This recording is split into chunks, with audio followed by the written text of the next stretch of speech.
할렐루야. 153 저녁기도 오신 여러분들을 주님의 이름으로 환영하고 축복합니다. 오늘도 귀하고 복된 이 저녁 시간, 우리 가운데 하나님께서 말씀하시고 또 응답하시는 귀한 시간이 되기를 간절히 소망하겠습니다. 먼저 하나님의 말씀 보도록 합니다. 요한계시록 11장 1절에서 3절 말씀까지 보겠습니다. 요한계시록 11장 1절에서 3절입니다. 우리 같이 한 목소리로 다 함께 봉독하도록 하겠습니다. 시작. 또 내게 지팡이 같은 갈대를 주며 말하기를 일어나서 하나님의 성전과 제단과 그 안에서 경배하는 자들을 측량하되 성전 바깥 마당은 측량하지 말고 그냥 두라. 이것은 이방인에게 주었은즉 그들이 거룩한 성을 42달 동안 짓밟으리라. 내가 나의 두 증인에게 권세를 주리니 그들이 굵은 베옷을 입고 1260일을 예언하리라. 아멘. 여러분들은 영화를 좋아하시나요? 헐리우드 액션 영화를 여러분들 저는 참 좋아합니다. 근데요, 헐리우드 액션 영화는 특징이 있어요. 뭐냐면 마지막까지 봐야 돼요. 이게 뭐냐면 주인공이요, 처음부터 영화 끝날 때까지 고생하고 죽을 뻔하다가 결국에는 마지막에 기가 막힌 반전을 보여주는 거예요. 예. 그러니까 취향에 따라서 어떤 사람들은 열린 결말을 좋아하는 사람도 있고 어떤 사람들은 새드 엔딩을 좋아하는 사람들도 있지만 많은 사람들이 결국에는 주인공이 살아남고 악한 사람들이 심판받는 이 권성징악으로 끝날 때 카타르시스를 느끼는 거죠. 그러니까 그런 영화를 좋아하시는 분들은요, 이 요한계시록이 딱 취향에 맞을 것 같아요.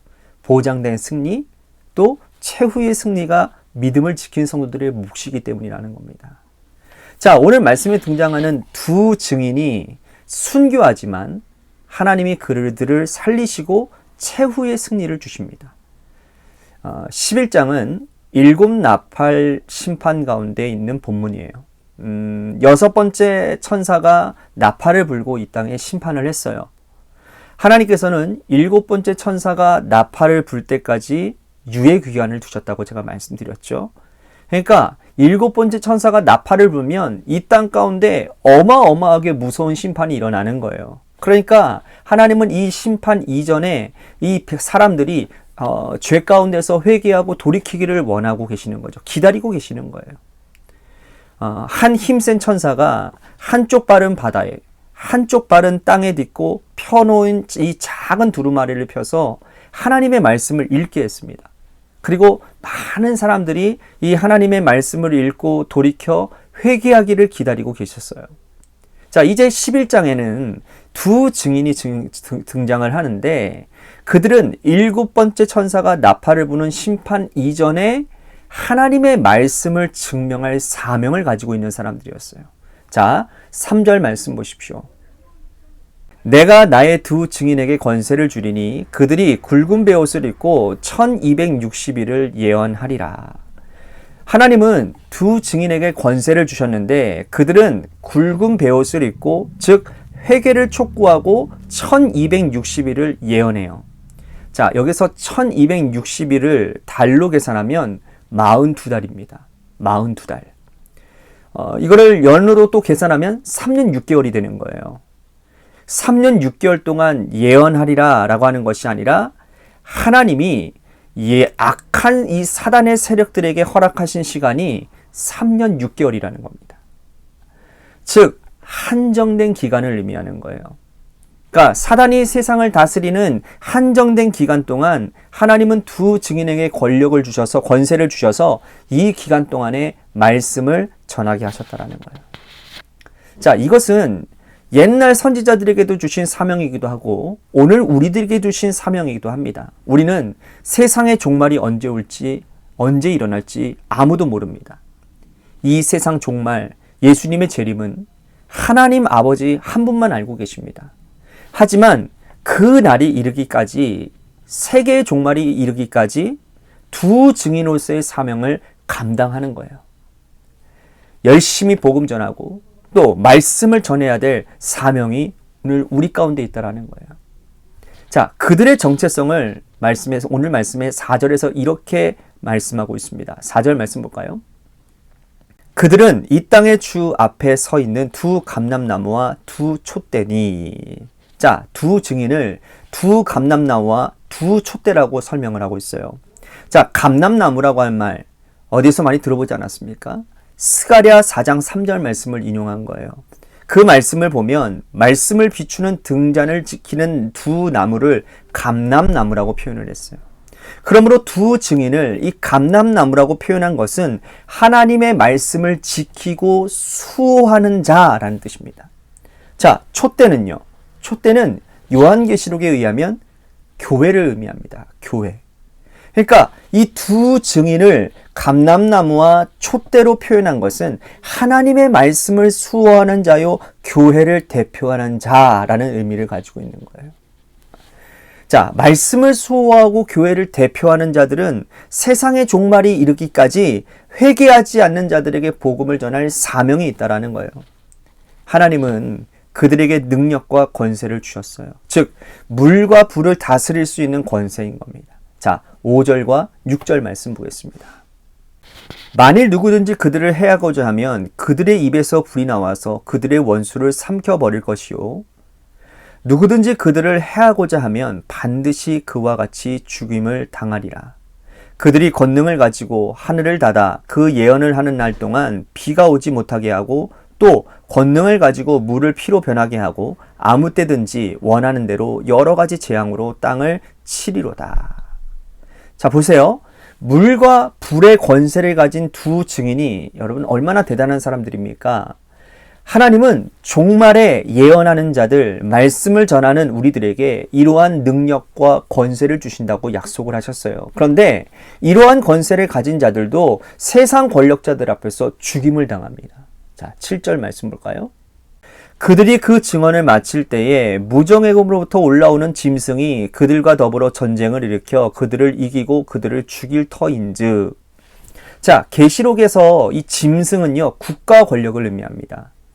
당시 도미티아누스가 국가 권력, 로마 황제가 하나님의 말씀을 전하는 증인들을 죽일 거라는 거예요. 그들이 죽임당한 후에 국가 권력이 두려워서 이 두 증인의 시신을 거두지도 못합니다. 9절에 그렇게 말씀을 하고 있는 거예요. 자, 사흘 반 동안 시체가 길에서 버려져 있는 장면이 나와요. 누구도 시신을 거두어서 장사를 하지 못해요. 그 정도로 국가의 권력이 강력한 힘을 가지고 있었습니다. 자, 여기까지 보면 두 증인이 패배한 것처럼 보여요. 그죠? 자, 하나님의 말씀을 가르치고 회개를 선포한 사람들의 결말이 어떻게 이룰 수 있겠습니까?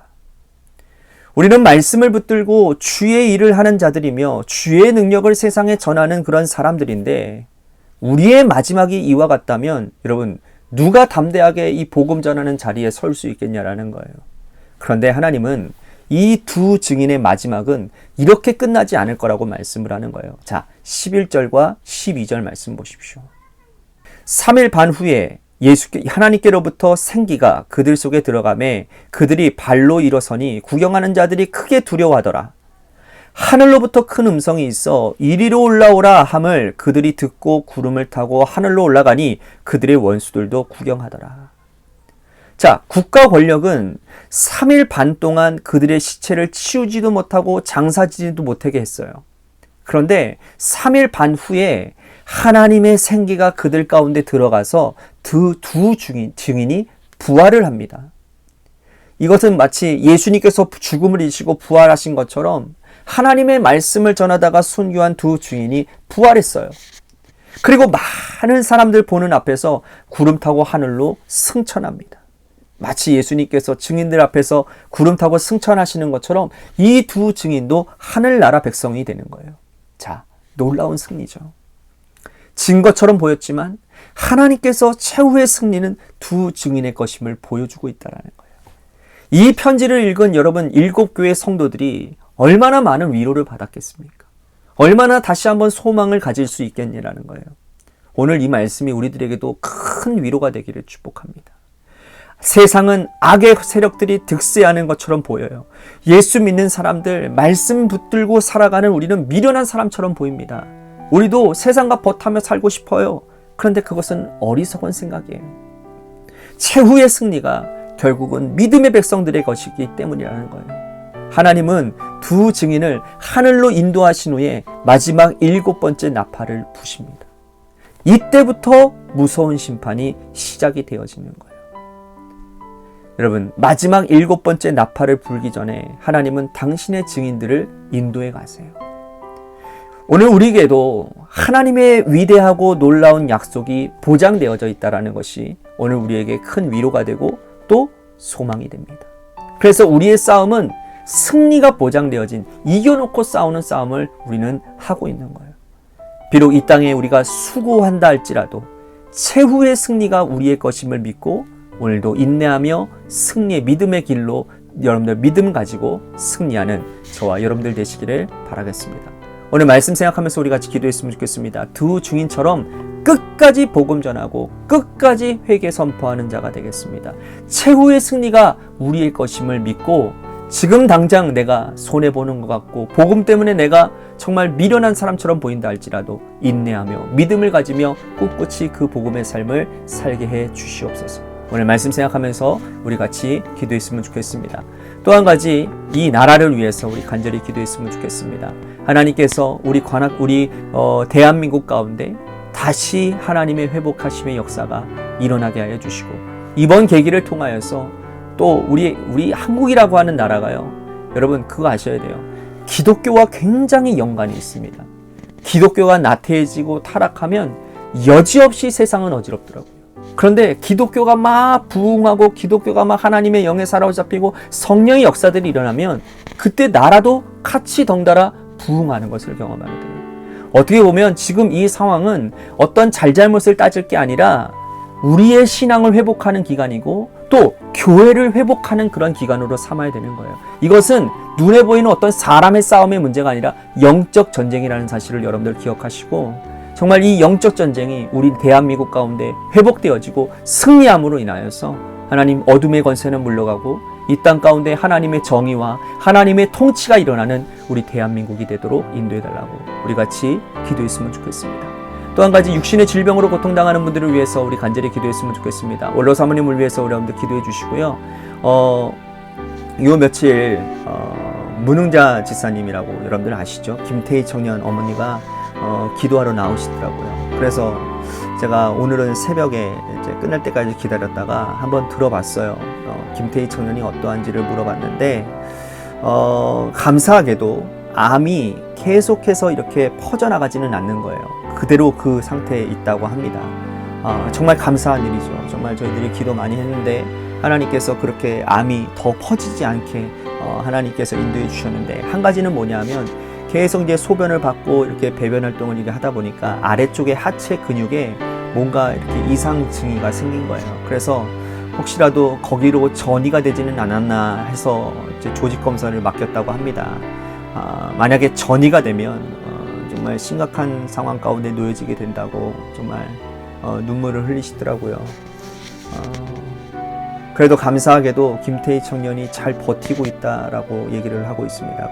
여러분들 저희 교회는 나오시지는 않지만 그래도 중보기도를 요청하고